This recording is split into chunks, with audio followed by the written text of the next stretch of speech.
አንዳንድ የእንግሊዝ ከተማ መንገዶች አገልግሎት መስጠት አልቻሉም። የባቡር ትራንስፖርቶችም ወደ ሌላ ቀን ተዘዋውረዋል። ለምን? ምላሽ አለን። በአፍጋኒስታን ካቡል አጥፍቶ ጠፊ ባደረሰው ፍንዳታ 27 ሰዎች ሲሞቱ ብዙዎች መቁሰላቸው ተሰምቷል። ጆርጅ ቡሽ፣ ጄኒፈር ሎፔዝ፣ ኤዲ አሚን ዳዳ፣ ጆዜ ሞሪኖ በአንድ ወቅት ምን ብለው ነበር? እናስደምጣችኋለን። የአውሮፓ ቻምፒዮንስ ሊግ የምድብ ጨዋታዎች ዛሬ ምሽት መርሃ ግብሮችና ሌሎች የባህር ማዶ ስፖርታዊ መረጃዎችን እንመለከታለን። ጁሌት ተድላ መረጃዎችን ወደ እናንተ አቀብላለሁ። ማቲያስ ነጋ ቴክኒኩን ይቆጣጠራል። መረጃ ድሬ ቲዩብን እያደመጣችሁ ነው። በአንዳንድ የእንግሊዝ ከተሞች መንገዶች ሲዘጉ የባቡር አገልግሎት ደግሞ ወደ ሌላ ጊዜ ተሸጋግሯል። የውሃ ሙላት መንገዶችን የዘጋ ሲሆን ሞገድ ያለው ንፋስም የኃይል መስመሮችን እንዲሁም ግንዶችን እየሰባበረ እየጣለ ይገኛል። አሁን ውሃ የሞላቸው አካባቢዎች በቀጣዩ 24 ሰዓት ውስጥ ሌላ ውሃ ሙላት ሊገጥማቸው ይችላል ተብሏል። ብሪስትልና ታውንቶን የሚያገናኘው የባቡር መስመር በውሃ ሙላቱ አገልግሎቱን አቁሟል። ሌሎች የባቡር ጉዞዎች ደግሞ ለሌላ ጊዜ ተሸጋግረዋል።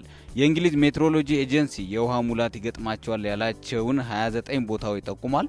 ካሁኑ የጥንቃቄ እርምጃዎች እንዲወሰዱ በሚል ማለት ነው።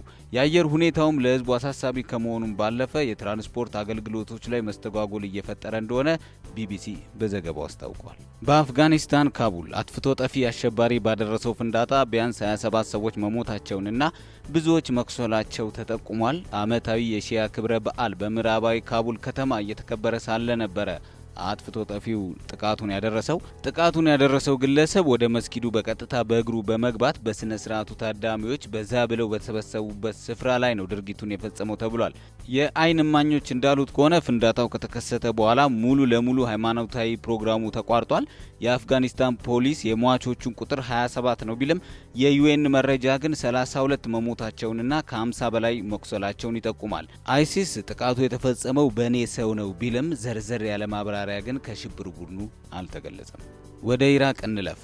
የኢራቅ ወታደሮች ጥንታዊቷን የኒምሩድ ከተማ ከአይሲስ ማስመለሳቸው ይታወቃል። ይችን ከተማ የኢራቅ ጦር ከአይሲስ ነጻ ሊያወጣ የቻለው ሞሱልን ለማስለቀቅ ወይም ነጻ ለማውጣት በተደረገው ጦርነት እግረ መንገዱን ነው።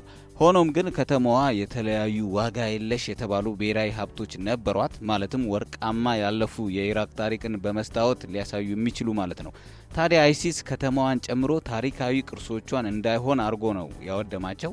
ሆን ብሎ የሽብር ቡድኑ እነዚህን ቅርሶች እንዳጠፋቸው የሚያስታውቀው ደግሞ ለዚህ እኩይ ተግባሩ መዶሻና ድሪል ሁሉ ሳይቀር ተጠቅሟል። ዩኔስኮ በጥንታዊቷ ኒምሩድ የደረሰውን የተቀነባበረ ውድመት ታላቅ ወንጀል ነው ሲል ኮንኖታል። መረጃ ድሬ ቲዩብን ነው እየሰማችሁ ያላችሁት። ካፍታ ደቂቃ በኋላ ወደ ስፖርት መረጃዎች እናልፋለን።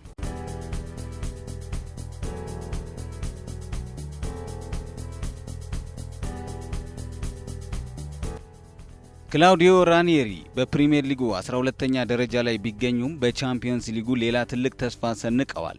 የባለፈው ዓመት የእንግሊዝ ፕሪሚየር ሊግ ቻምፒዮን ሌሲስተር በውስጥ ሊጉ ጥሩ አቋም ላይ አይገኝም። በቻምፒየንስ ሊጉ ግን 3 ጨዋታዎችን በማሸነፍና አንድ አቻ በመውጣት ምድብ ጂን እየመራ ይገኛል። ዘቲንከርማን ጣሊያናዊው ራኒየሪ እንደሚሉት አሁን በአስተማማኝ ሁኔታ የማለፍ እድሉ አለን። ክለብ ብሩዥን የተሻለ ግምት ሰጥቼው ነበር፣ ግን በ0 ነጥብ መጨረሻ ደረጃ ላይ መገኘቱ ገርሞኛል ብለዋል። የፕሪሚየር ሊጉና የቻምፒየንስ ሊግ ውጤቱ ሌሲስተር የማይገናኝ ሲሆን በሊጉ በ7 ጨዋታዎች 4ኛ ሽንፈቱን በዋትፎርድ ከተሸነፈ በኋላ አስተናግዷል። አሁን ትኩረታችን የነገ የቻምፒየንስ ሊግ ጨዋታን ማሸነፍ ሲሆን ከዛ በኋላ የሊጉ ደረጃችንን ለማሻሻል ጠንክረን እንሰራለን ሲሉ ጣሊያናዊ አሰልጣኝ አስተያየታቸውን ሰጥተዋል። አርጀንቲናዊ ኮከብ ሊዮኔል ሜሲ ባርሳ ከማላጋ በነበረው ጨዋታ ላይ አልተሳተፈም። ሆኖም የሰኞውን ልምምድ ያከናወነው ግን ታዋቂው ድምፃዊ ጀስቲን ባይበርን ባቀፈው የባርሴሎና ስኳድ አንድ ላይ በመሆን ነበር።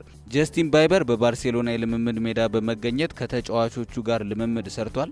የ29 ዓመቱ ሜሲ የቅዳሜውን ጨዋታ ይጫወታል ተብሎ ነበር። ሆኖም ሰዓታት ሲቀረው እንደማይሰለፍ ነው የታወቀው። የሉዊስ ኤንሪኬ ባርሴሎና አሁን ከሪያል ማድሪድ በ4 ነጥቦች ዝቅ ብሎ ይገኛል። በቻምፒየንስ ሊጉ ደግሞ በ2 ነጥብ ልዩነት ምድቡን እየመራ ይገኛል። አርጀንቲናዊ ሜሲ በዘንድሮ ዓመት 7 ጎሎችን ሲያስቆጥር 2 ለጎል የሚሆኑ ኳሶችን አቀብሏል። ሰኞ ዕለታም ጀስቲን ባይበር በተካተተበት ስኳድ ከቡድኑ ጋር ልምምዱን ጀምሯል። ዛሬ ወደሚካሄዱ ቻምፒየንስ ሊግ ጨዋታዎች እንለፍ። የአውሮፓ ቻምፒየንስ ሊግ የምድብ ጨዋታዎች ዛሬ ምሽት በሚካሄዱ መርሃ ግብሮች ቀጥለው ይውላሉ። የእንግሊዙ ቶትናም ወደ ፈረንሳይ አቅንቶ ሞናኮን ይገጥማል። በዚህ ጨዋታ ሞናኮ አቻ ይበቀዋል። ክርስቲያኖ ሮናልዶ ወደ ሊዝበን ተጉዞ አሳዳጊ ክለቡን ስፖርቲንግ ሊዝበንን የሚገጥም ነው የሚሆነው። ሮናልዶ በ95 የቻምፒየንስ ሊግ ጨዋታዎች 98 ጎሎችን አስቆጥሯል። የሚገርም ሪከርድ ነው። 2 ጎሎችን ስፖርቲንግ ሊዝበን ላይ ማስቆጠር ከቻለ የምንጊዜውም የሪያል ማድሪድ በቻምፒየንስ ሊግ ውድድር 100 ጎል ያስቆጠረ ተጫዋች የሚል የክብር ካባ ይከናነባል ማለት ነው። ወደ ሌሎች ጨዋታዎች ስናልፍ ሌሲስተር ክለብ ብሩዥን ይገጥማል። ሲኤስኬ ሞስኮ የጀርመኑ ባየር ሊቨርኩሰንን የሚያስተናግድ ነው የሚሆነው። ይህ ጨዋታ ከሁሉም ጨዋታዎች ቀደም ብሎ 2 ሰዓት ላይ የሚከናወን ነው የሚሆነው በአየር ጸባይ ምክንያት ማለት ነው። ዶርትሞንድ እንዲሁ በሜዳው ሌጂያ ዋርን የሚገጥም ነው የሚሆነው። ኮፓገንም እንዲሁ ፖርቶን ያስተናግዳል። ሊዮን ከሜዳው ውጪ ዳይናሞ ዛግሬብን ሲገጥም፣ አሮጊቷ ጁቬንቱስ ከሜዳው ውጪ ወደ ስፔን ተጉዞ ከሲቪላ የሚጫወት ነው የሚሆነው። ይህ ጨዋታ በጣም ተጠባቂ ጨዋታ ነው። ሁሉም ጨዋታዎች 4:45 ላይ ሲካሄዱ ከላይ እንደጠቀስነው ሲኤስኬና ሊቨርኩሰን የሚያደርጉት ጨዋታ ደግሞ ቀደም ብሎ ነው የሚከናወነው 2 ሰዓት ላይ ማለት ነው በራሽያ ባለው የአየር ጸባይ ምክንያት። የስፖርት መረጃዎቹን እንዲያስደመጥናችሁ አሁን ሰዓቱ መረጃ ምን ብለው ነበር? የተለያዩ ታዋቂ ሰዎች በተለያዩ ወቅት የተናገሯቸውንም ሆነ የሰጧቸውን አስተያየት ወደ እናንተ እናደርሳለን። ወደ መጀመሪያው እንለፍ። ብታምኑም ባታምኑም ዛሬ ተዋርደናል። አሜሪካ ተዋርዳለች። ካሁን በኋላ ከማንኛውም አሸባሪም ሆነ ተባባሪዎቻቸው ጋር አንደራደርም። የቀድሞው የአሜሪካ ፕሬዝዳንት ጆርጅ ቡሽ ከሴፕቴምበር 11 የአሸባሪዎች ጥቃት በኋላ ከዋይት ሀውስ ለህዝባቸው ያደረጉት ንግግር ነበር። በፍቅር ህይወቴ በፈጸምኳቸው ስህተቶች አረር ያለው ተቃጥያለሁ፣ ተንገብግብ ያለው። ከሁሉም በላይ የሚያሳዝነው ደግሞ ስህተቶቹን ያፈጸምኩት ሰው እያያቸውና እየሰማቸው በአደባባይ መሆኑ ነው። ታዋቂዋ አቀንቃኝ ጄኒፈር ሎፔዝ በፍቅር ህይወቷ ዙሪያ በአንድ ወቅት የሰጠችው አስተያየት ነበር። ሂትለር ስለ አይሁዶች ልክ ነበር፣ ምክንያቱም እስራኤሎች የሚሰሩት በዓለም ህዝብ ፍላጎት አኳያ አይደለም። ለዚህም ነው እስራኤሎችን በጀርመን ምድር ከነነፍሳቸው በጋዝ ያቃጠላቸው።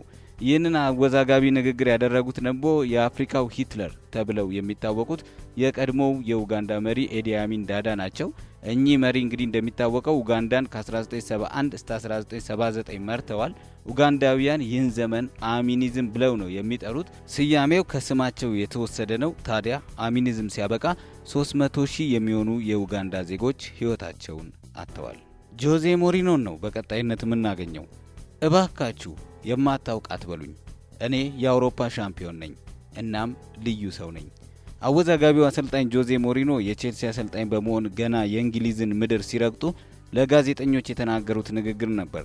እኚህ ሰው በአንድ ወቅትም አርሰን ቬንገርን ቮየር ብለው መዝለፋቸው ይታወቃል። ታዲያ እሳቸው ማስተላለፍ የፈለጉት መልእክት የራሱን ቡድን ትቶ የሰው የሚመለከት ለማለት ነበር። ሆኖም ግን ቮየር የሚለው አቻ ትርጉም ጸያፍ በመሆኑ ብዙዎቹን ማስቆጣቱ ይታወሳል። ጆዜ ሞሪኖ ይህን ከተረዱ በኋላ አርሰን ቬንገርን በይፋ ይቅርታ ጠይቀዋል። የዛሬ ድሬቲው መረጃዎቻችን ይህን ይመስሉ ነበረ። ነገ በሌሎች መረጃዎች እንገናኝ ነው የሚሆነው። ሰላም።